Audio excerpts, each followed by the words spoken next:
que desce da calçada para a rua quando tem uma faixa de pedestre. Lá do outro lado também.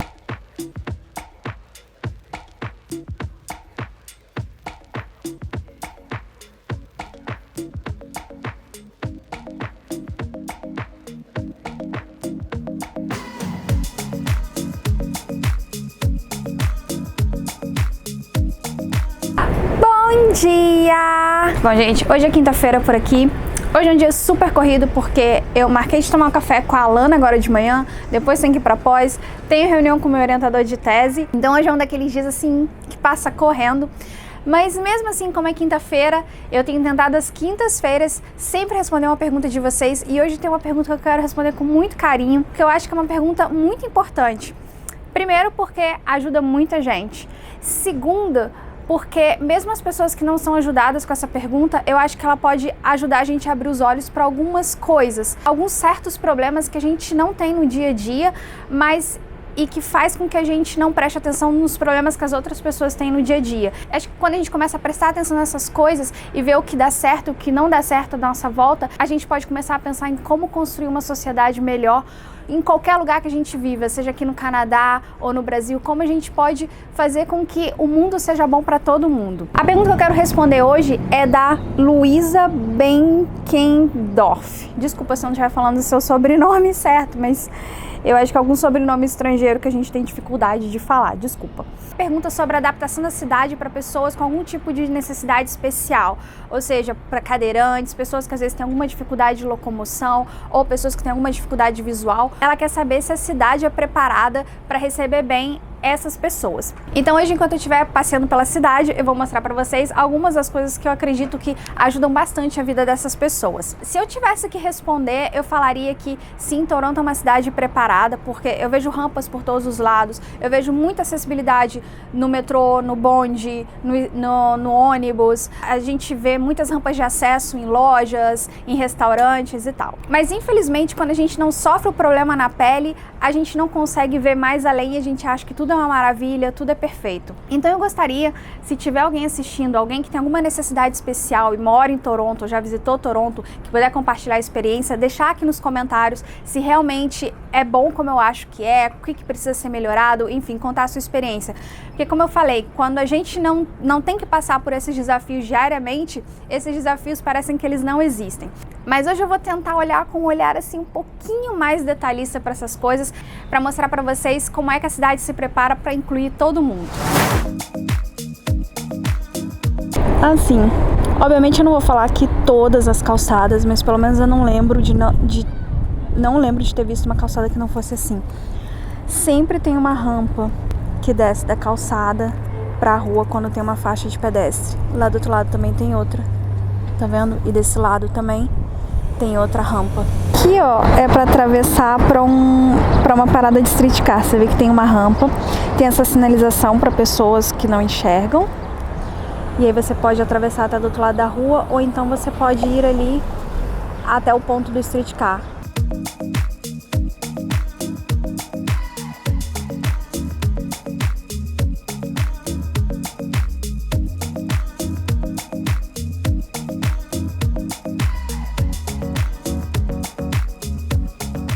Quando você entra no bonde, você pode reparar que tem algumas áreas específicas para pessoas com necessidades especiais e também para pessoas que estão com bicicleta ou mulheres com carrinhos de bebê.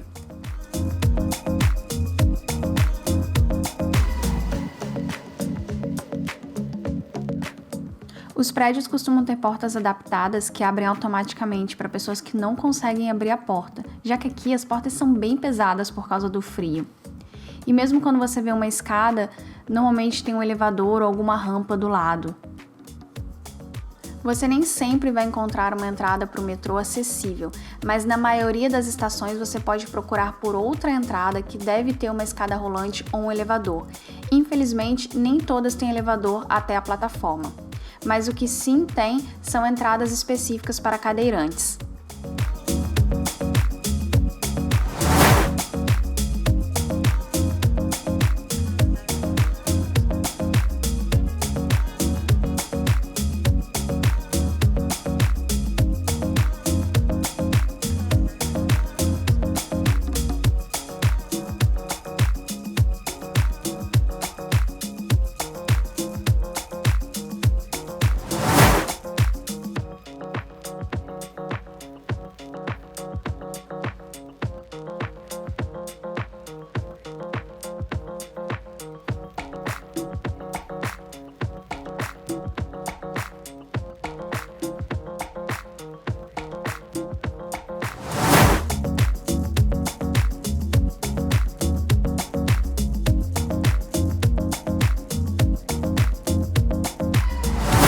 Bom, aqui eu deixo com vocês algumas regras que precisam ser cumpridas por empresas segundo as leis daqui de Ontário.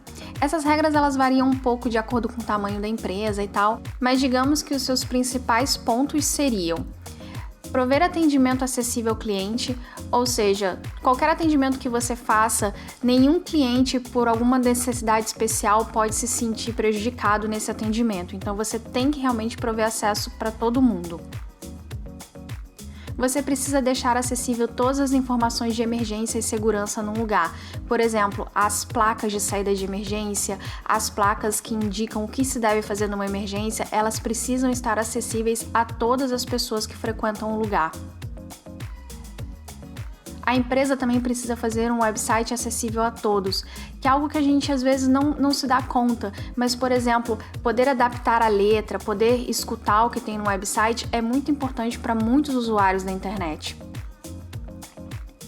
As empresas também precisam treinar os funcionários sobre essas leis de acessibilidade e elas também precisam adaptar os seus espaços para portadores de necessidades especiais.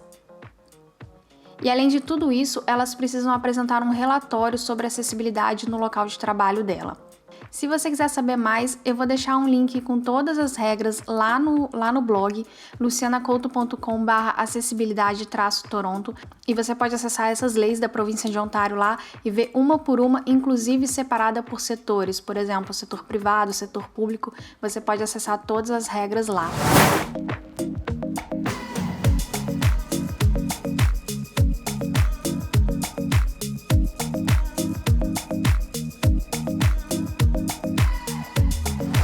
Bom, como eu mostrei um pouco nesse passeio pela cidade e tal, você nota um esforço da cidade para tentar atender melhor essas pessoas que têm algum tipo de dificuldade. Uma coisa que eu notei desde que eu cheguei aqui é como eu vejo pessoas com cadeira de roda na rua.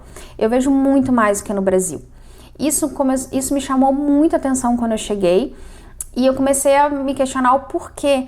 Será que aqui tem mais pessoas com necessidades especiais? Ou será que as pessoas com necessidades especiais, elas têm mais oportunidade de sair na rua do que no Brasil? E aí, depois, com o tempo, eu fui vendo como o transporte público facilita e tal. Eu acho que isso faz com que as pessoas tenham uma vida um pouco mais normal. Isso possibilita as pessoas terem mais mobilidade. Você vê muito idoso, não só com cadeira de roda, mas também com aqueles andadores, andando pra cima e pra baixo, sabe? Que é uma coisa que você já não vê tanto no Brasil, porque é seguro para eles andarem na rua e porque eles podem pegar o transporte público sem nenhum problema. O ideal seria que alguém pudesse contar a experiência, porque só vivendo na prática pra gente saber. Hoje, por exemplo, eu tive uma aula que era sobre empreendedorismo e também sobre como procurar emprego e tal. Então eu perguntei pro professor sobre isso. Ele falou que sobre a legislação, não existe, como no Brasil, uma legislação, digamos, de cotas ou de inclusão, digamos, de forçar as empresas a terem uma parcela de pessoas com necessidades especiais no quadro delas. Isso é uma discussão que está começando agora. Então ele falou que talvez nos próximos anos a gente pode começar a ver legislações nesse sentido. O que tem atualmente são incentivos, como por exemplo, aqui é muito comum o que eles chamam de grant, que são fundos, é tipo um dinheiro, um investimento que o governo, ele ajuda pequenas empresas, ou até grandes empresas também, quando elas querem desenvolver um projeto que o governo acha interessante para a sociedade. Então tem grants para startups, tem grants para empresas de games, tem vários grants. E inclusive tem algumas dessas grants que são para apoiar financeiramente empresas que querem contratar pessoas com necessidades especiais. Inclusive, quando eu estava conversando com o professor, um dos alunos mencionou que a Ubisoft, a empresa de games, quando ela publica alguma vaga de emprego no LinkedIn, ela sempre termina falando que se o candidato tiver alguma necessidade especial, que ele deve avisar com antecedência para eles, para que eles possam preparar as instalações para entrevista, para atendê-lo da mesma forma que atenderia qualquer outra pessoa. Então, imagino que deve ser uma empresa que tenha uma política voltada para isso e que deve absorver bem os trabalhadores com necessidades especiais. De fato, quando eu fiz uma busca rápida de emprego, usando as palavras with physical disability, ou seja, com alguma necessidade especial física, eu encontrei várias vagas que apontam o termo, e normalmente essas vagas dizendo que aceitam pessoas que têm algum tipo de dificuldade, algum tipo de necessidade especial. Inclusive, em muitas empresas você encontra no final da vaga explicando que eles estão comprometidos em absorver minorias, não só pessoas com necessidades físicas especiais, mas também outros tipos de minoria.